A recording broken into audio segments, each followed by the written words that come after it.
The definition of a crisis is a time of immense difficulty, trouble, or danger. Today, 45 million Americans owe over $1.6 trillion of student loan debt. Since 1980, including inflation adjustment, the average starting salary of a degree has risen only 3%, while the average cost of college education has risen over 213%. Why? Why has college become so expensive? Why have we accepted this reality in America? And what are the solutions to getting out of this hole? These are some of the questions I've been asking myself for the past 5 years since I left college. I attended Michigan State University for 4 years, which was 105% more expensive than the national average tuition. 5 years after leaving Michigan State, I still owe over $10,000 of student loan debt. This has affected me and also millions of my fellow Americans, and the problem seems to be getting worse. That's why I decided to go on a tour across America to drive awareness to the young women and men that are affected by this debt.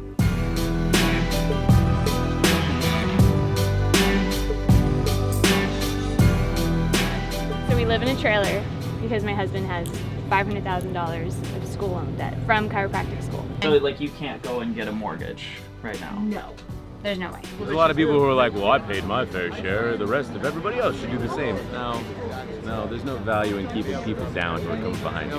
Lift these kids up, give them an opportunity. I don't want to see kids graduate from college with too much debt. This is indeed a crisis. The danger we face is that people are stuck with a debt for a degree that just isn't worth the price tag. On average, people are paying off their loans for 21 years of their lives. And 75% of the fastest growing occupations now call for education beyond high school, according to the U.S. Department of Education. College graduates earn $570,000 more than a high school graduate in their lifetime. Making college more expensive and only available to people with money or financial aid creates inequality at all levels in our society. According to Ronald Gordon, a PhD professor at Cornell University, public colleges and universities were often free at their founding in the United States.